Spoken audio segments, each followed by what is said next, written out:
tangan kepada Dia Tuhan kita. Haleluya. Kami bersyukur sore ini Engkau menyediakan Tuhan kemenangan-Mu bagi kami. Kami bersyukur anugerah-Mu ada di tengah-tengah kami, dan kami sungguh semua dapat mengandalkannya, pekerjaan-Mu dan anugerah-Mu yang luar biasa itu.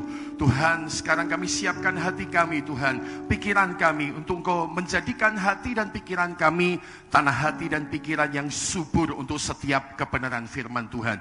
Berbicaralah Tuhan sore ini oleh karena pekerjaan Roh Kudus, dan kami semua banyak-banyak mengandalkan Engkau. Terima kasih Tuhan. Hanya di dalam nama Tuhan Yesus kami ini mengucap syukur. Katakan, segala perkara dapat ku tanggung. Saudara-saudara katakan battle area. Di dalam Dia kekuatan, Tuhan Yesus penolong yang tetap satu kali lagi ya. Bersyukur kepada Dia sebelum kita dengar firman Tuhan. Katakan, segala perkara dapat ku tanggung di dalam Dia, di dalam Dia yang memberi Tuhan Yesus penolong dan sahabat. Tetap percaya Tuhan setia, tetap percaya Tuhan setia, tetap percaya Tuhan setia. Sekali lagi, tetap percaya, tetap percaya Tuhan setia.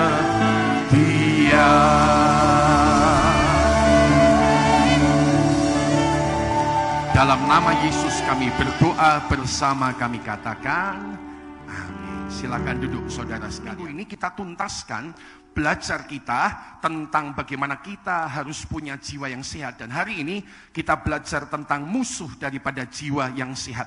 Nah, satu ayat kita baca. Anak-anak muda dan saudara-saudara sekalian semua, Bapak Ibu, 1 Tesalonika 5:23 kita baca sekarang. Ayat ada di depan, katakan 2 dan 3. Semoga Allah damai sejahtera menguduskan kamu seluruhnya, dan semoga roh, jiwa, dan tubuhmu terpelihara sempurna dengan tak bercacat pada kedatangan Yesus Kristus Tuhan kita. Nah saudara sekalian, ini target Allah, supaya Anda punya hidup itu baik, luar biasa. Itu target Allah, saudara sekalian. Alkitab bilang Allah punya kerinduan lewat doa yang dinaikkan Rasul Paulus, roh, jiwa, dan tubuhmu terpelihara sempurna, tak bercacat pada kedatangan Yesus Kristus Tuhan kita. Saudara sekalian, sementara Allah merindukan semua yang baik buat Anda dan saya, musuh si jahat akan mengerjakan hal yang sebaliknya buat Anda dan saya. Yohanes 10 ayat 10 berkata, pencuri datang untuk mencuri, membunuh, dan membinasakan, tetapi aku Yesus memberikan kepada engkau hidup, dan hidup di dalam segala kelimpahan. Yang sukacita katakan amin. Ini kerinduan Tuhan. Jadi saudara sekalian, sore ini kita mau belajar apa saja musuh dari jiwa yang sehat, sehingga kita bisa kembali mengenalinya, dan kemudian tentunya mengambil tindakan kemenangan atas perkara itu. Jadi kita tidak hanya tahu dan mengenali dan tetap kalah dan tertekan dan depres, tapi kita bisa mengenali dan memutuskan menikmati kemenangan Anda dan saya di dalam Tuhan. Ada 4 perkara yang hari ini kita bisa belajar tentang apa sajakah musuh-musuh dari jiwa yang sehat itu. Yang pertama, saudara sekalian, musuh dari jiwa yang sehat itu namanya adalah dosa yang menekan kepada jiwa kita. Dosa yang menekan kepada jiwa kita. Dosa yang menekan jiwa. Nah, ini diceritakan oleh Daud di dalam satu Mazmurnya. Sekali lagi kita belajar tentang perkara ini saudara sekalian. Dikatakan bahwa di Mazmur 32 ayat 1 sampai 5 dari Daud nyanyian pengajaran. Berbahagialah orang yang diampuni pelanggarannya, yang dosanya ditutupi. Ayat 2 kita baca yuk, katakan 2-3. Berbahagialah manusia yang kesalahannya tidak diperhitungkan Tuhan, dan yang tidak berjiwa penipu. Ayat 3, selama aku berdiam diri, tulang-tulangku menjadi lesu karena aku mengeluh sepanjang hari. Selama aku diam diri, tutup mulut, tidak menyelesaikan perkara dosa ini di hadapan Tuhan.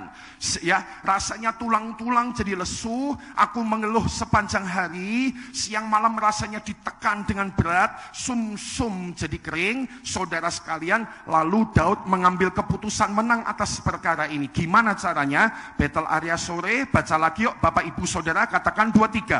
Dosaku ku beritahukan kepadamu dan kesalahanku tidaklah ku sembunyikan. Aku berkata, aku akan mengaku kepada Tuhan pelanggaran-pelanggaranku dan katakan, Engkau mengampuni kesalahan karena dosaku.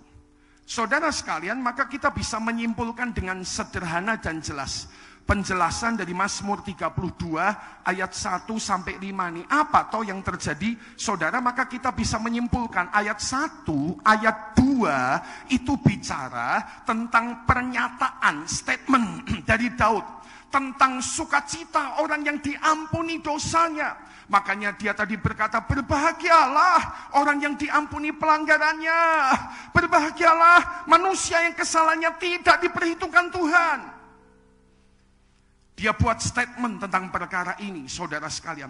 Kenapa saudara sekalian? Karena dia telah mengalami. Dia telah mengalami, saudara sekalian. Rupanya Daud pun telah jatuh di dalam dosa. Rupanya Daud pun telah jatuh di dalam kesalahan. Dan inilah yang dialami. Selama dia berdiam diri atas dosa itu, dia mengalami tekanan-tekanan dalam jiwanya akibat dosa. Nah, ini tidak boleh Anda remehkan, saudara sekalian. Setiap kali dengar kata dosa, jangan pernah dianggap enteng. Umumlah neng gereja ngomong dosa. Jangan pernah menganggap enteng. Sekali lagi, dalam kasih Kristus sebagai hamba Tuhan, saya men-sharingkan, jangan pernah menganggap enteng perkara dosa.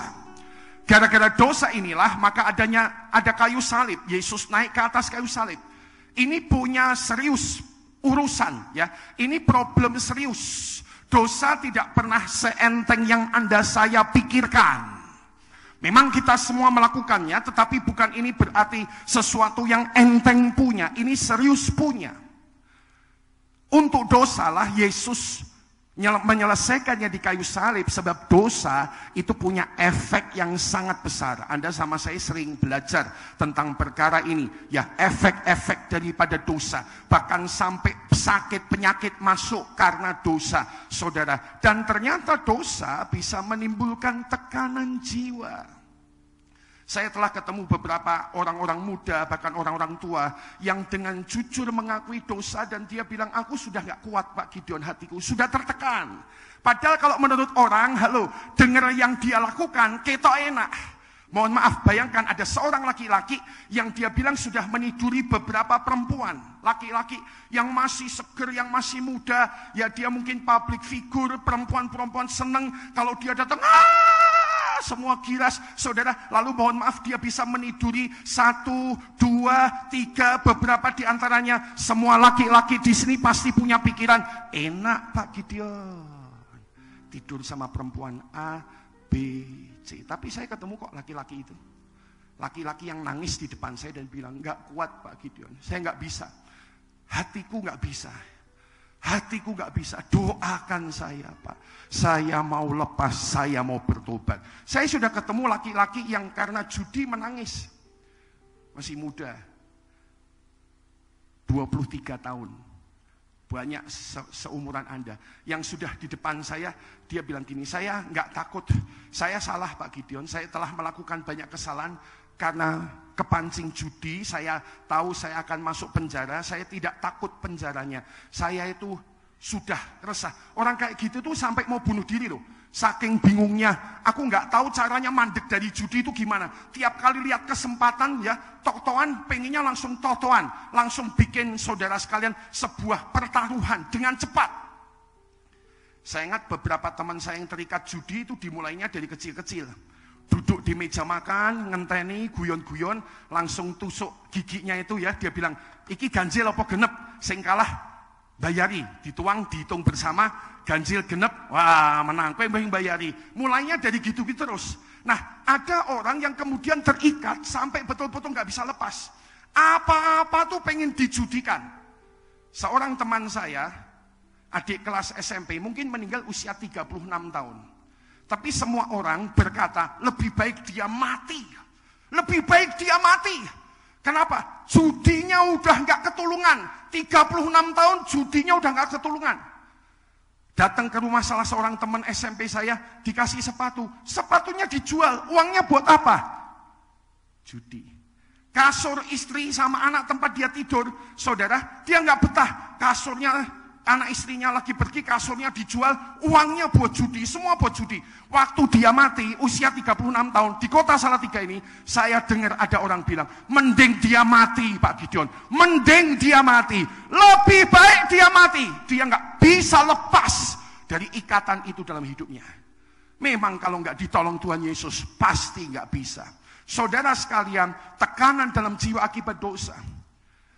Dan saya dan kita telah melihat ada banyak orang yang begitu tertekan. Sebetulnya pengen keluar. Kemarin sore Pak Tony sharing di Champion Gathering. Dia punya sepupu yang waktu SMA, saudara sepupu wanita yang cantik, ya, manis, waktu SMA jatuh pergaulan salah, lalu hamil di luar pernikahan. Lalu ketika ketahuan itu, bapaknya bilang, aku nggak punya anak kamu lagi. Ini di kota Magelang. Saya nyebut jelas karena kemarin sore disaksikan dengan jelas. Dan mamah dari anak perempuan ini mengeluarkan semua pakaiannya. Aku nggak punya anak yang hamil di luar pernikahan. Benci aku, jijik, keluar. Wanita ini kemudian stres, depres, lalu pergi ke Jakarta. Dan tetap hidup ternyata. Nah 5 tahun lalu Pak Pendeta Tony, ya maksud saya Pak Tony itu Pendeta Tony dari Magelang, dia saksi. 5 tahun lalu dia ketemu. Waktu di telepon janjian ketemu, ya ada wanita keren, cantik, ayu, tasnya branded, saudara minimal 500 juta rupiah tasnya saja. Dan dari atas sampai bawah semua luar biasa bagus, saudara sekalian. Tapi ketika Pak Tony sharing sama sepupu, gimana kabarmu? Luar biasa sekarang. Luar biasa apa? Wong aku ki pelacur. Ngaku pelacur. Ngaku hidupnya melacur. Dan ketika Pak Tony bilang, coba kembali sama Tuhan. Selalu pernyataan pertama orang-orang seperti ini adalah, apa Tuhan masih mau sama aku? Apa Tuhan masih mau sama aku? Apa Tuhan masih mau sama aku? Itu pernyataan jiwa yang tertekan. Itu pernyataan jiwa yang tertekan, saudara sekalian. Dan jiwa yang tertekan ini butuh jalan keluar. Kalau hari ini ada di antara Anda yang sedang mengalami ini, maka Alkitab bilang ada jalan keluarnya, ya, yaitu pengakuan dosa dan pengampunan dari Tuhan. Itulah sebabnya Daud tadi ayat 5 berkata, dosaku kuberitahukan kepadamu dan kesalahanku tidaklah kusembunyikan. Aku berkata, aku akan mengaku kepada Tuhan pelanggaran-pelanggaranku dan engkau mengampuni kesalahan karena dosaku, saudara sekalian.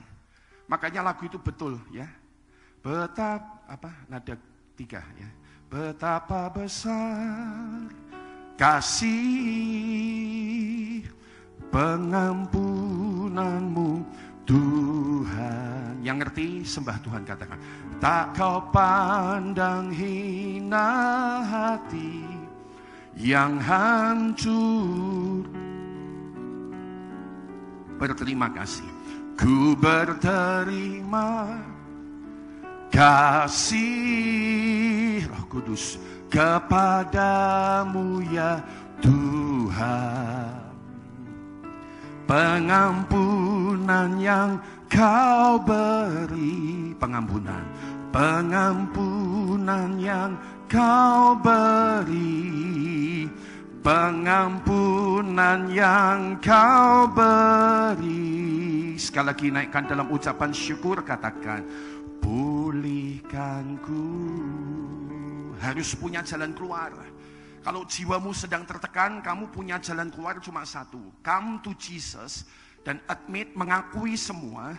dan kemudian meminta pengampunan daripada Tuhan. Sampai berapa banyak Pak Gideon? Wah, nanti Anda lihat rumusnya. Tuhan itu sangat terus mengampuni kita. Dia memang tidak setuju kita hidup dalam dosa, tapi setiap kali kita punya kerinduan untuk terus bangkit dalam pertobatan, Dia selalu membuka jalan kesempatan, membebaskan, sehingga memberikan kepada kita jiwa yang sehat. Nomor 2, apakah musuh dari jiwa yang sehat? Saudara, musuh dari jiwa yang sehat yang kedua adalah tentang kekhawatiran. Saudara, kita harus membedakan ada khawatir sebagai sebuah sebuah kata benda gitulah kira-kira ya. Khawatir dan ada namanya kekhawatiran. Khawatir dan kekhawatiran. Kita mungkin tidak bisa menghindari khawatir. Semua orang pada satu masa akan punya khawatir. Ya, khawatir. Tapi yang tidak boleh, ini dibiarkan terus sampai tumbuh jadi satu hal yang namanya kekhawatiran. Yang kemudian menguasai kita, menekan kita. Saudara-saudara sekalian. Alkitab dalam Matius pasal 6 ayat 27. Yesus berkata, kita baca sama-sama yuk kebaktian sore.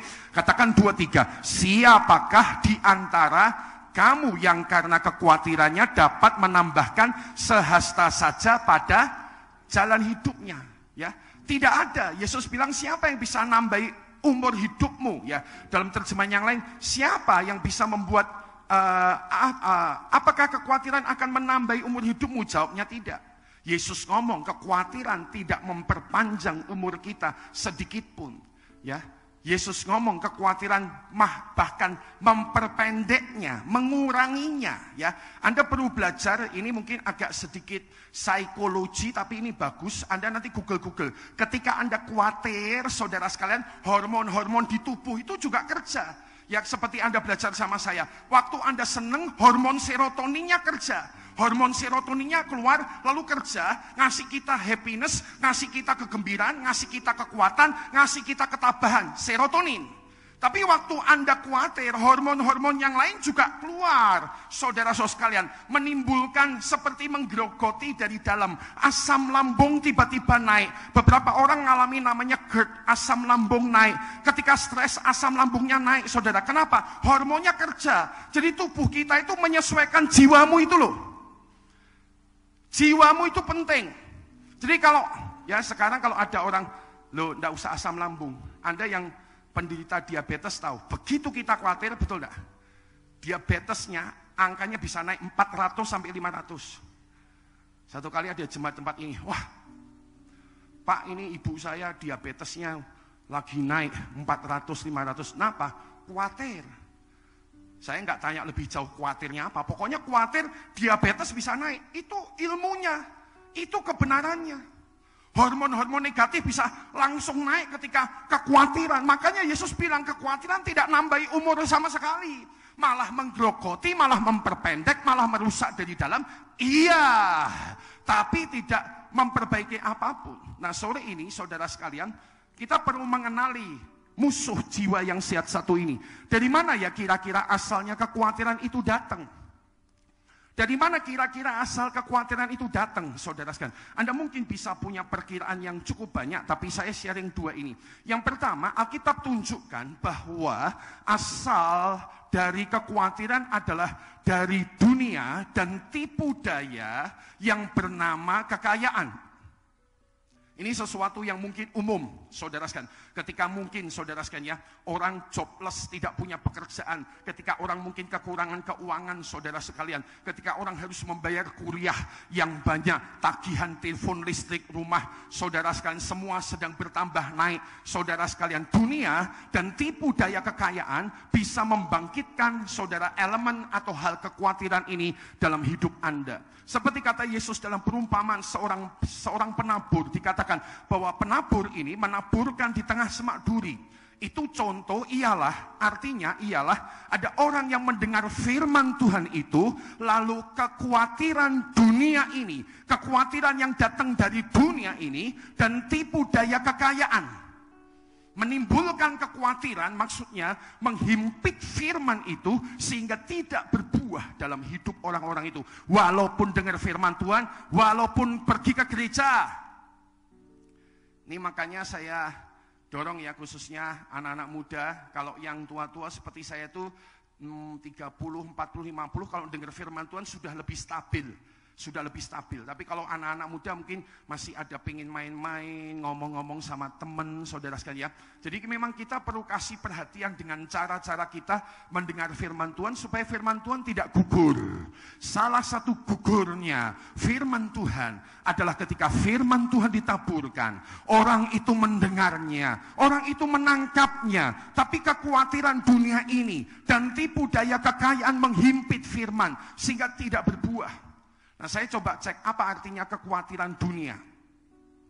Nah, perhatikan, inilah artinya. Kekhawatiran dunia adalah di satu terjemahan bahasa Inggris, care of this world. Ketika kita peduli dengan cara dunia atau standar dunia tentang sesuatu hal, ya, itulah seringkali asal mula kekhawatiran kita. Contoh, dunia mungkin bilang begini, orang yang kaya, ya, atau maksud saya kita sendiri kadang-kadang pikirannya kayak dunia. Saya sharingkan ya, yang Rebu ini saya dapat dari Pak Daniel Alexander. Saya tanya, siap-siap jemaat sore ya, kalau dengar kata ini, siap ya dijawab kenceng ya. Begitu dengar kata berkat Tuhan, yang timbul di otak kita seringkali adalah kata apa? Katakan 2, 3. Yang sana udah tahu ya soalnya ya. Tapi berapa banyak pikiran kita kan seperti itu. Begitu ngomong berkat Tuhan, langsung kekayaan, tentang uang. Nah, Rabu lalu Pak Daniel sharingkan sesuatu yang bagus. Dia bilang, saudara sekalian, kalau kita pikiran tentang berkat Tuhan itu sama dengan uang, kita pikirannya sama dengan yang di dunia ini. We are care of this world. Kita setuju dengan standar dunia bahwa berkat sama dengan uang. Bahwa berkat sama dengan uang. Nah, ini garis bawahi dulu. Nah, kalau pikiran Anda seperti itu, kamu sama saya pikirannya persis kayak dunia punya pikiran. Makanya kalau kekurangan uang, kita selalu khawatir. Sebab itu yang dunia pikir, tidak punya uang banyak, masalah besar. Nah, tapi Rebu kemarin Pak Daniel sharing sesuatu yang bagus. Apakah betul berkat Tuhan sama dengan uang? Jawabannya tentu tidak. Kenapa, saudara sekalian?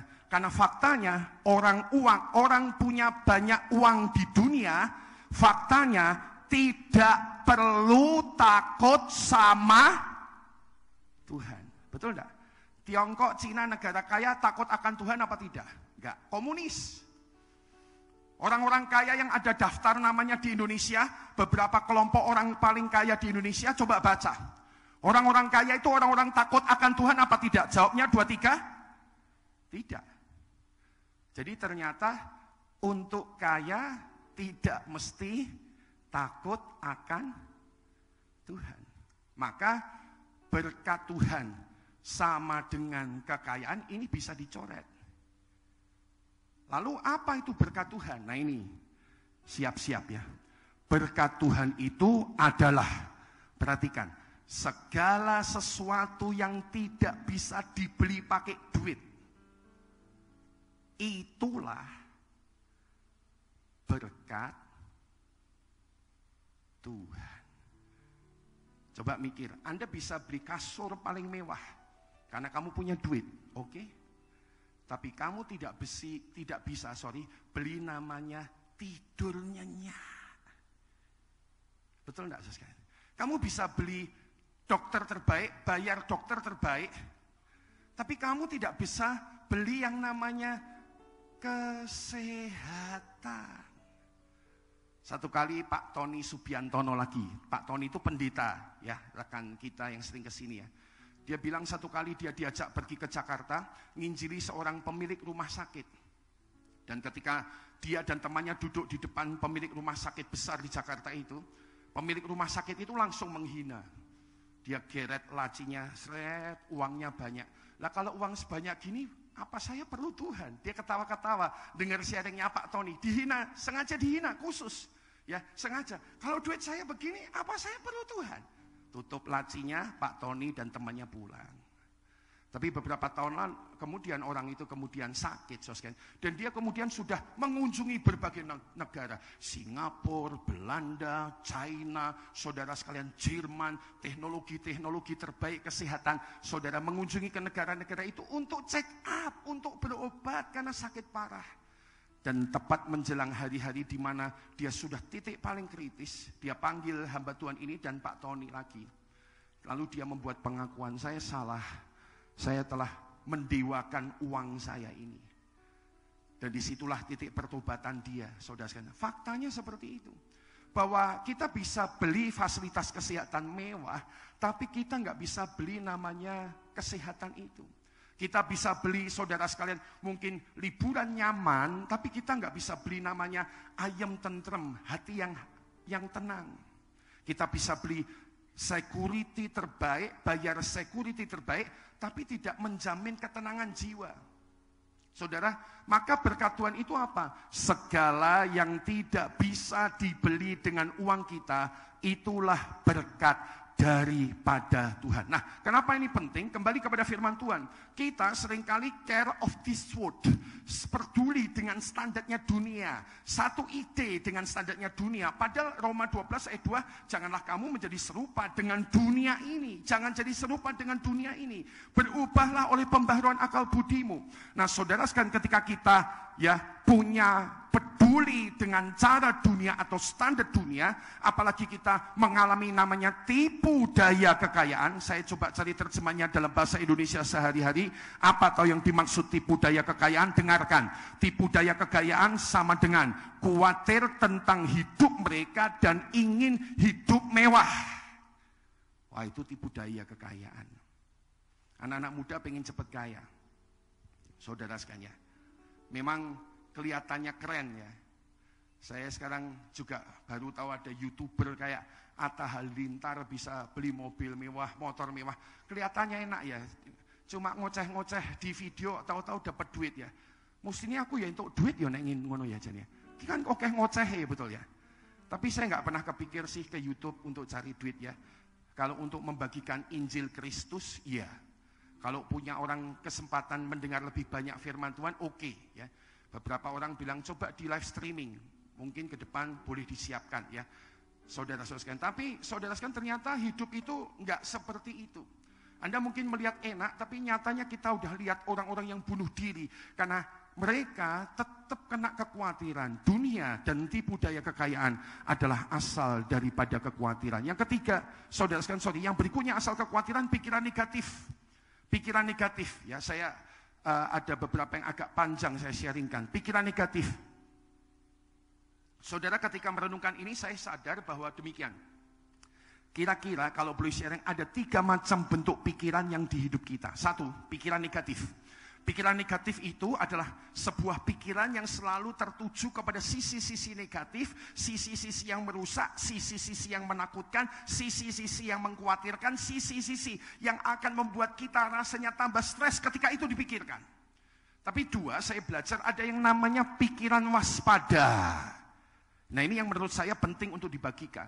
Pikiran waspada itu apa? Pikiran waspada itu ngerti bahwa ada hal-hal negatif di sebelah sana, tapi dia tidak jadi takut, dia tetap hanya menjadikan pengertian akan situasi yang ada itu sebagai sebuah awareness, sebagai sebuah kesadaran, kewaspadaan, sehingga dia tidak terbuai dengan kehidupan. Lalu ada sisi ketiga namanya pikiran positif. Inilah yang Filipi 4 ayat 8 katakan ya, nada apa? Kui apa? F. Kui apa? Nada apa? Kasih ide coba. Dulu ada lagu ini. Semua yang benar, semua yang mulia, semua yang adil dan suci pikirkanlah. Semua yang manis dan sedap didengar dan disebut. Oh, kayak ketukannya kok melayu-melayu pemain drum. Kayal ya. Coba. Semua yang benar, semua yang mulia, semua yang adil dan suci pikirkanlah. Aku sing main loh gitu. Kowe ra iso, aku sing main. Kowe sing khotbah. semua yang adil dan sedap didengar, dan disebut kebajikan dan dipuji. Itulah sembah Allah di dalamku, damai sejahtera yang mengurapimu. Jadi dia bilang, semua yang baik, semua yang benar, semua yang mulia, pikirkanlah semuanya itu. Jadi 3 pikirannya, negatif, waspada, positif. Nah, saudara, saya juga nggak terlalu setuju hidup itu positif terus. Dalam artian ini bukan tidak baik loh ya. Tapi kalau kita tidak punya awareness, ya minimal kalau itu jarum jam, bandulnya dari jam 12 sampai ke sana, ya kita terus ya dari sini terus arahkan ke positif. Soalnya saya gini, saya kan naik motor gede saya itu kan 1100 cc. Kalau cuma ada beberapa yang ngajak touring sama saya, cc-nya kamu cuma 125 sama 250, mending rodok ditahan-tahan ngejai saya sosnya. Karena kalau sudah naik 1100 cc itu rasanya pengen terbang, buanter itu enggak kerasa. Nah cuma saya sendiri sekarang tahu diri, tiap kali saya mulai genjot 1100 cc itu dan betul-betul itu kenceng, saya bukan pikiran negatif. Saya tidak ngomong gini, engkau bariki tabrakan, bariki remeh opo, iki somati neng dalanan. Saya tidak mengembangkan gitu, tapi saya mengembangkan gini, hati-hati Gideon. Walaupun cepat, pengguna jalan ini bukan hanya kamu, ada banyak orang. Kalem, tahan 80, santai-santai, tenang. Bahkan saya mulai mengembangkan pikiran positif. Saya nikmati alam di sekitar, saya berjalan dengan tenang, lihat gunung, saya lihat pohon-pohon, saya lihat sawah-sawah. Jadi saudara sekalian, saya mulai belajar ngerti, oh gitu ya caranya. Kalau aku mikir ke situ, pantas aku takut, aku enggak berani apa-apa, kekhawatiran menguasai, kekhawatiran masuk. Tapi kalau minimal aku waspada, apalagi aku belajar positif, 2 sisi ini aku terus kembangkan lebih lagi, ya ke arah yang positif. Semua yang manis, sedap didengar, adil disebut kebajikan, patut dipuji, saudara sekalian. Maka kita bisa, saudara sekalian, mengalami kemenangan di dalam hidup kita. Karena itu, saudara sekalian, jalan kemenangannya, wah ternyata masih banyak ya. Jalan kemenangannya adalah fokus kepada kebenaran firman Tuhan, ya. Fokus. Yang pertama, kalau Anda tipu daya dunia dan kekayaan, dan kemudian Anda mungkin pikiran negatif, kasih obat. Obatnya apa? Fokus pada kebenaran firman Tuhan. Nah, kalau ini mestinya tahu Pak Jo ya. Carilah dulu kerajaan Allah dan kebenarannya. Alkitab bilang gitu ya, Matius 6:33. Dan semuanya akan ditambah padamu. Haleluya.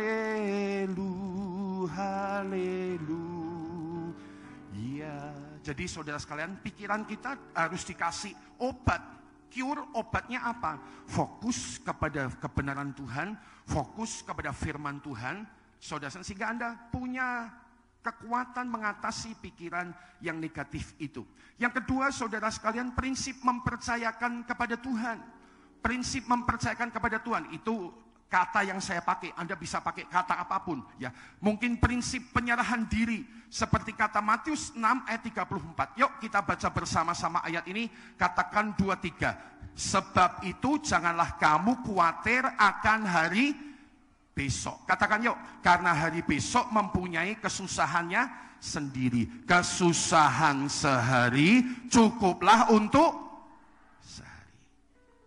berapa tahun lalu saya punya buku kecil isinya kotasi, kutipan kata-kata hikmat. Saya baca salah satu bagiannya. Ketika satu hari sudah menekan Anda, ketika satu hari sudah membuat capek dan lelah pikiran dan hatimu, maka kamu punya satu obat, kata buku kecil itu. Obatnya apa? Tidur nyenyak. Tidur. Saya pikir-pikir, iya juga ya. Karena kita ini, saudara, kalau sudah tertekan dalam satu hari, kamu terus mikiri sepanjang malam, matanya ketop-ketop, semakin kita nggak sehat. Ya. Semakin kita nggak sehat, saudara-saudara. Tapi ketika Anda bisa mulai mempercayakan, melepaskan. Salah satu lagu yang saya ingat, seringkali saya nyanyikan ketika waktu tertekan. Ya, saudara, kenapa saya sharing banyak lagu? Nanti Anda akan lihat poin ketiga sebentar lagi. Saya sembahyang sama Tuhan. Buatlah jalanmu dalam saya, Tuhan penjunan ku tanah liat. Itu sembahyang saya kalau udah betul-betul. Biar kau kerjakan seturut maumu, ku sujud diam. Ini penyerahan toh. Di kakimu. Yang lain ya, saudara, lagu penyerahan.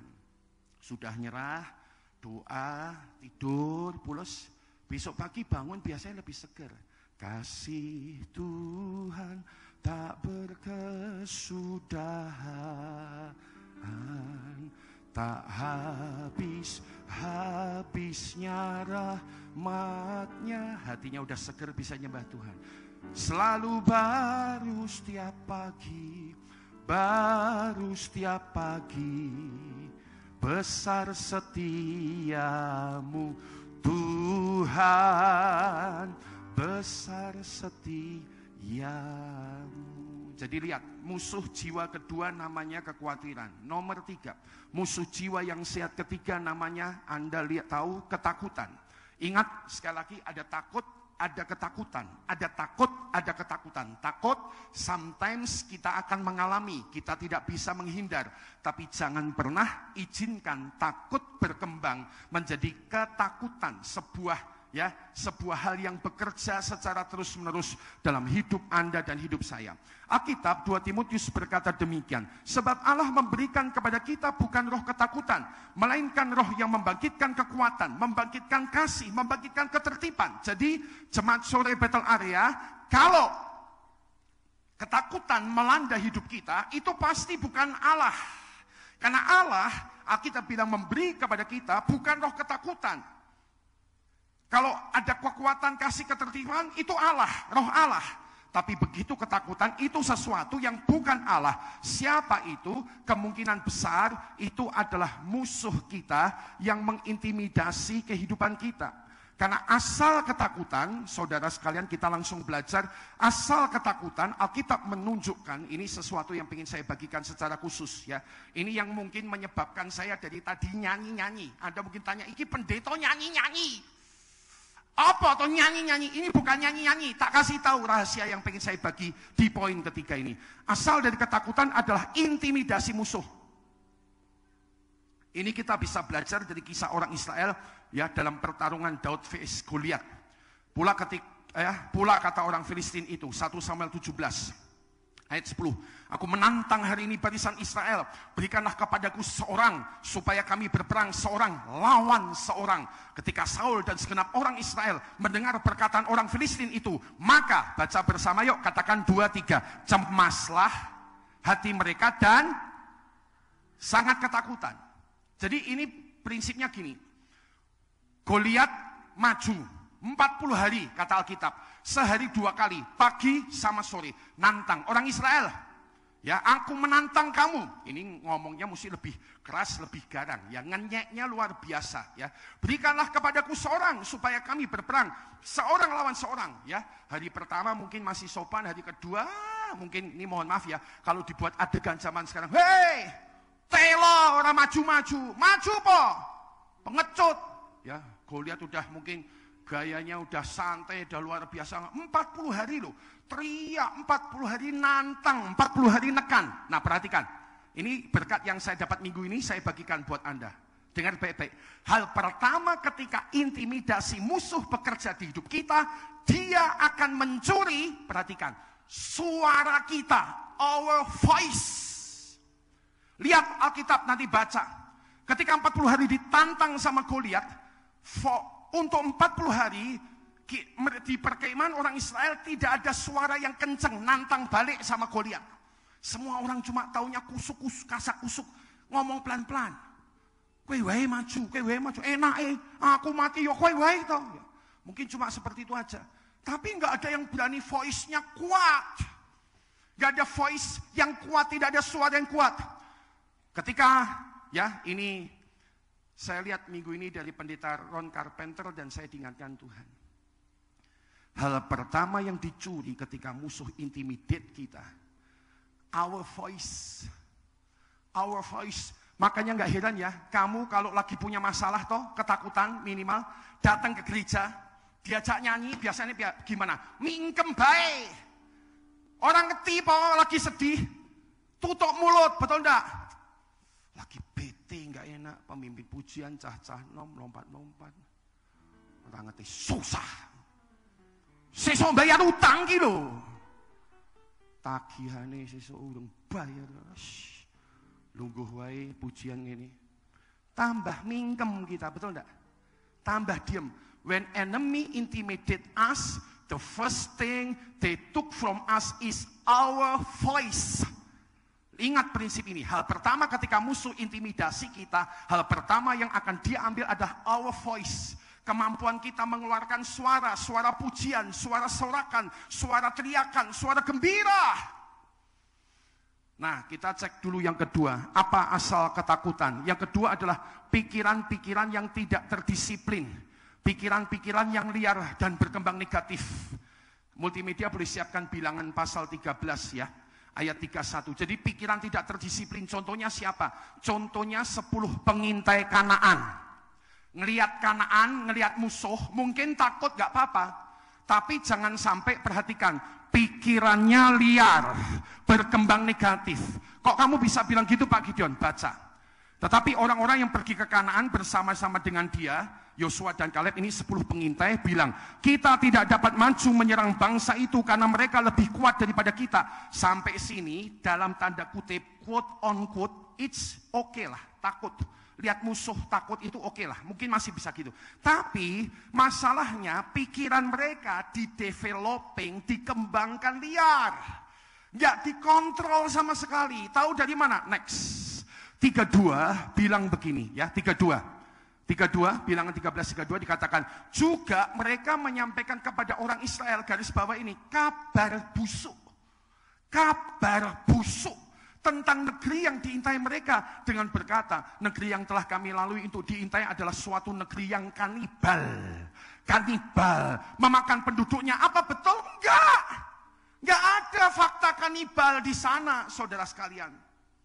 Dan semua orang yang kami lihat di sanalah adalah orang-orang yang tinggi-tinggi perawakannya. Apakah semua tinggi? Enggak. Ada yang tinggi, ada yang sedang, ada yang sama dengan mereka. Tapi pikirannya telah liar, dipenuhi ketakutan, negatif punya saja. Jadi mereka menyampaikan yang Alkitab bilang kabar busuk. Next 33. Juga kami lihat di sana orang-orang raksasa, orang-orang enak yang berasal dari orang-orang raksasa. Nah ini tambah kacaunya. Kami lihat diri kami seperti belalang, demikian juga mereka terhadap kami. Loh ini kan orang Israel ya. Saudara sekalian ya. Orang-orang Israel yang penuh kemenangan pada peperangan-peperangan yang sudah mereka jalani, saudara sekalian. Mereka saudara sekalian sudah banyak ditolong Tuhan. Tapi mereka terus pikirannya liar, negatif, boleh kembali kepada tayangan, tidak disiplin sama sekali. Maka ini menjadi sumber ketakutan mereka. Nah, dengan ngerti prinsip-prinsip ini, sekarang kita akan mulai siap dengan prinsip kemenangan. Gimana jalan kemenangannya? Yang pertama, kalau tadi ya, prinsip pertama, intimidasi iblis. Kalau musuh mengintimidasimu dan mengambil suaramu, maka hal pertama yang harus kamu hancurkan supaya kamu bisa menang adalah kita harus belajar shout our victory in Christ. Mulai meneriakkan, mulai menyerukan saudara sekalian, our victory in Christ, kemenangan kita di dalam Kristus. Mungkin kita lemah, tapi kita mulai lihat ya, ada dua prinsip yang saling berkoneksi sebenarnya, tidak bisa dipisah. Disiplin pikiran dengan firman Tuhan. Nah, saya belajar gini loh, pujian penyembahan lagu. Kenapa Pak Gideon tuh suka nyanyi lagu-lagu? Puji Tuhan, saya senang musik, tapi bukan itu dasarnya. Saya tidak nyanyi lagu sepanjang lagu. Setiap kali saya khotbah, Anda lihat lagu yang saya nyanyikan ada konektivitasnya dengan firman Tuhan. Sebab saya percaya lagu itu ditulis berdasarkan firman Tuhan. Ada teologis, ada prinsip-prinsip. Mungkin ketika Anda lemah, musuh sudah mengambil suaramu. Kamu nyanyi pujian sudah nggak mau. Nah ini shout your victory. Segala perkara dapat ku tanggung di dalam Dia yang memberi kekuatan. Apa itu tadi? Yesus, long yang sahabat. Apa itu? Tetap percaya Tuhan setia. Aku percaya Tuhanku ajaib. Kau turun tangan memulihkanku. Aku percaya Tuhanku dahsyat. Kau turun tangan memberkatiku. Jadi gini, di tengah-tengah intimidasi yang membuat Anda biasanya diem, nah ini loh, ada sedikit psikologisnya. Kenapa orang perempuan itu menghadapi masalah katanya lebih sehat? Dan memang betul. Jawabannya karena mereka punya kemampuan. Satu, menangis. Nangis itu ternyata baik. Wah, coba perempuan-perempuan mesem-mesem sitting. Oh, lupa lu. Ya, kenapa? Waktu nangis, Anda itu sedang mencurahkan isi hati. Semua sumbat-sumbat emosimu itu dibuka, dikeluarkan.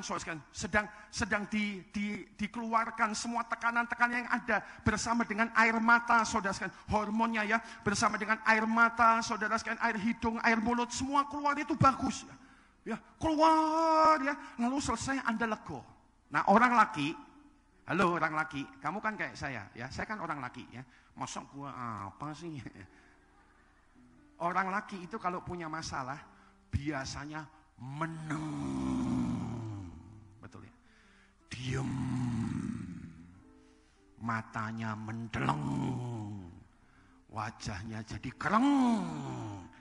Anak bojo tidak berani mendekat. Mamanya bilang, ojo cedak-cedak bapakmu, bariki kuwi iso dipangan ya. Orang laki itu diam. Lah, Anda makin terintimidasi, makin diam, itu kayak nusuk lebih deep di dalamnya Anda. Nah, saya sharing, kenapa saya suka pujian penyembahan? Karena ini adalah cara kita shout our victory, meneriakkan kemenangan kita yang memang kita punya di dalam nama Tuhan Yesus. Yang setuju katakan amin dan beri tepuk tangan kepada Dia. Yesus memegangku dengan tangan kananmu. Yesus memberiku kemenangan. Yesus memegangku dengan tangan kananmu. Yesus memberiku, dengan sukacita bersama katakan kemenangan.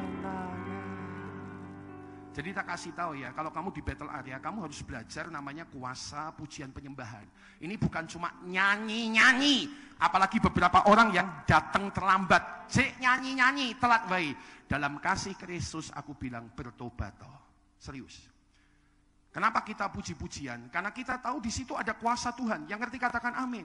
Kita shout our victory lewat pujian. Doa malam rendaman profetis itu apa yang ada? Itu cuma nyanyi-nyanyi, gak pakai firman, gak ada firman. Aku kalau mimpin cuma 1 jam 15 menit nyanyi, pujian, penyembahan, doa.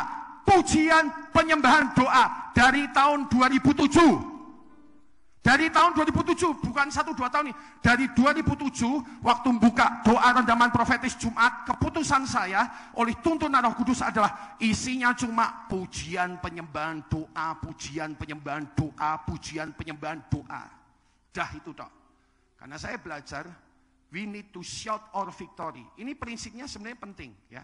Coba mohon izin 1-2 ayat sebelum kita selesaikan semua. Waktunya juga jalan ya. Oke, coba.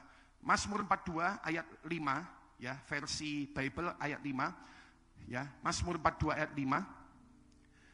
Kalau versi digital berarti ayat 4, ya. Oke, ini dulu nggak apa-apa. Ini dulu ditunjukkan. Ini ayat sebelumnya. Dia bilang gini, ini pemazmur ini bilang gini, mengapa engkau tertekan hai jiwaku dan gelisah di dalam diriku?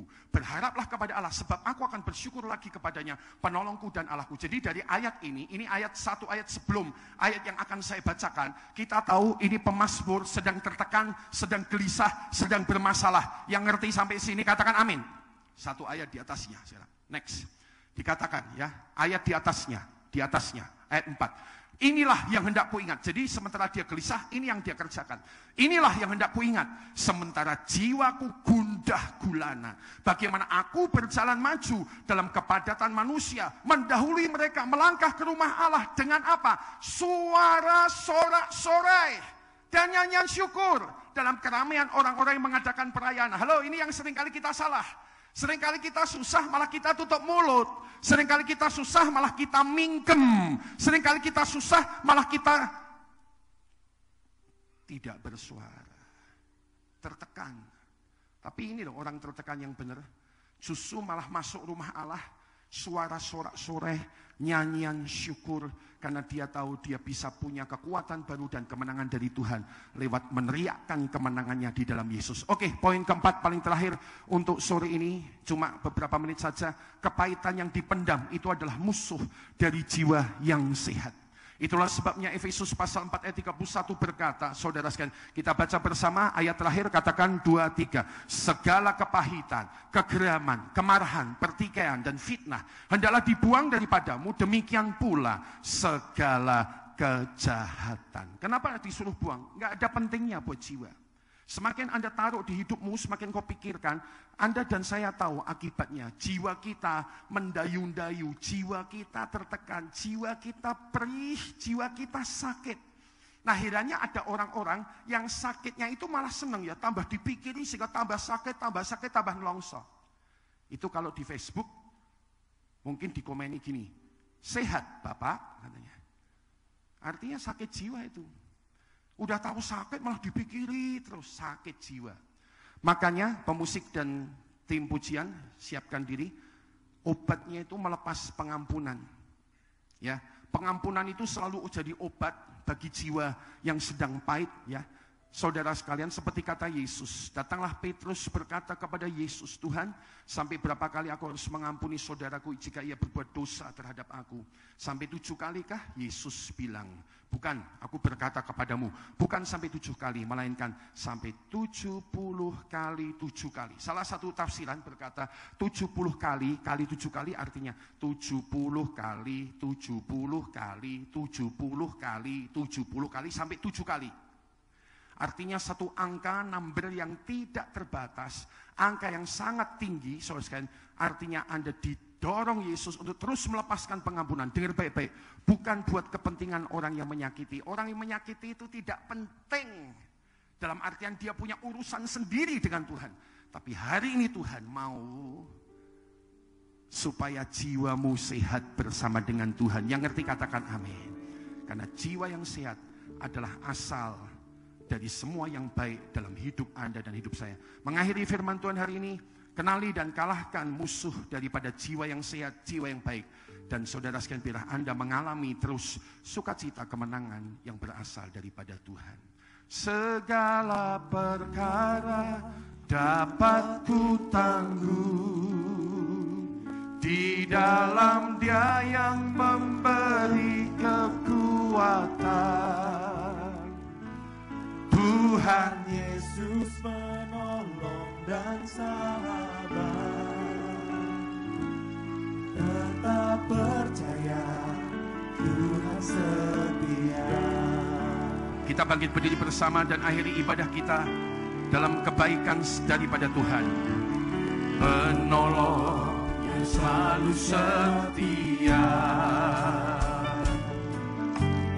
memenuhi keperluanku. Ya,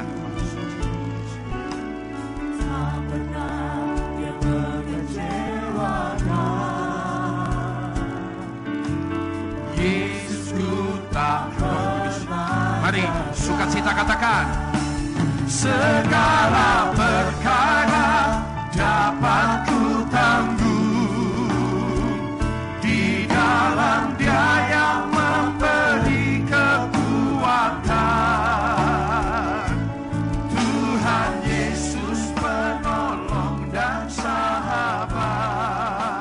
Amin. Tetap